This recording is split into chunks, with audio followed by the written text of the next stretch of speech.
Through this module, you should be able to identify common hazards associated with different types of food products.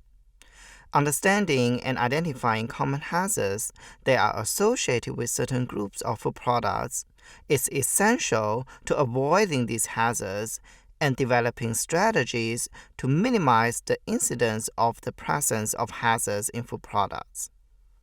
Low-acid canned foods have an anaerobic environment. They also have pH greater than 4.6 and high water activities. Because of the no oxygen environment, Clostridium botulinum is the main concern.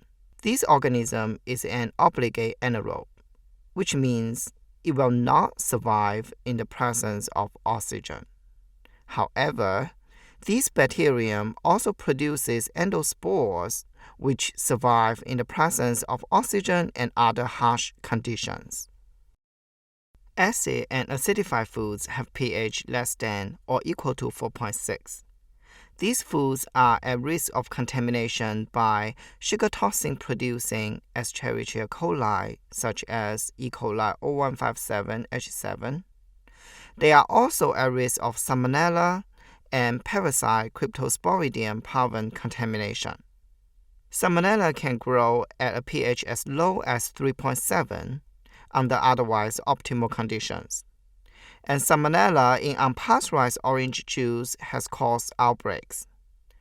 There are also outbreaks of E. coli 0157H7 infection associated with unpasteurized apple cider and apple juice.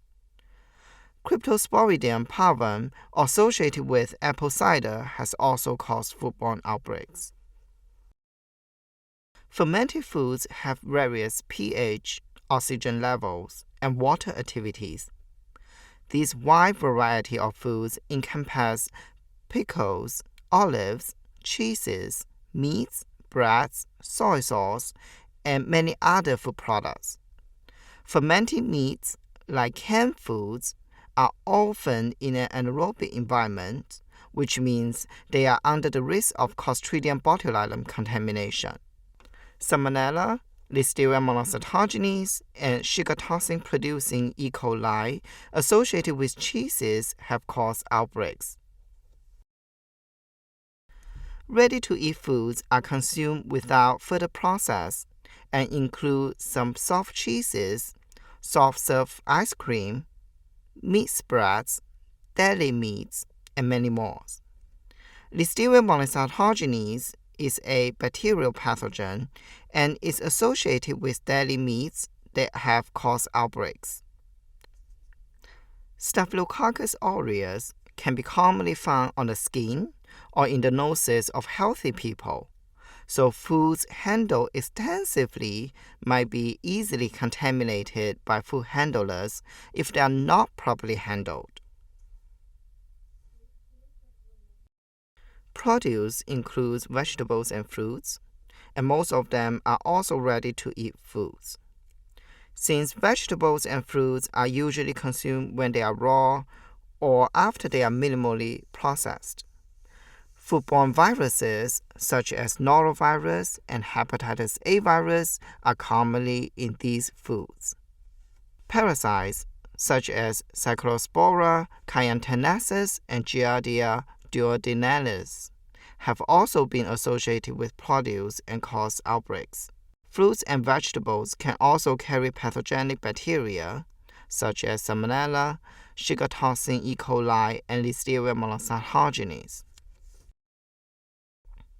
Foods with low water activities include flowers, nuts and nut products, honey, and preserves. Many bacteria are inhibited when the water activity is low. However, Salmonella and sugar toxin-producing E. coli associated with foods with low water activities have caused outbreaks. For example, there are outbreaks of Salmonella infection associated with peanuts and peanut butter, and sugar toxin-producing E. coli infection associated with flour. Staphylococcus aureus is a bacterium that can grow in foods with low water activities, while most other bacteria are inhibited. Some Staphylococcus aureus strains produce toxin and cause intoxication. Mycotoxins are toxins produced by mold, and molds can grow at very low water activities. Therefore, mycotoxins are a concern of low water activity foods. Refrigeration is a common way to preserve foods and ward off unwanted microbial growth.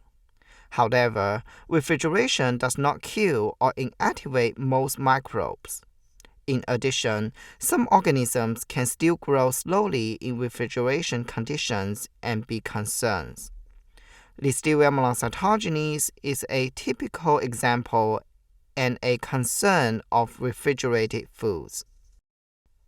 Listeria monocytogenes can withstand repeated freezing and thawing, and foodborne viruses such as norovirus and hepatitis A virus are commonly associated with produce and can survive freezing. Foodborne viruses in frozen produce have caused outbreaks. Freezing and freeze-thaw cycles with certain conditions, for example, specific temperature and time, can destroy parasites. As mentioned earlier, Salmonella, Listeria monocytogenes, and Shiga toxin-producing E. coli associated with cheeses have caused outbreaks. Many pathogens, which include bacteria and parasites, can contaminate raw milk and cause outbreaks. Here are the references.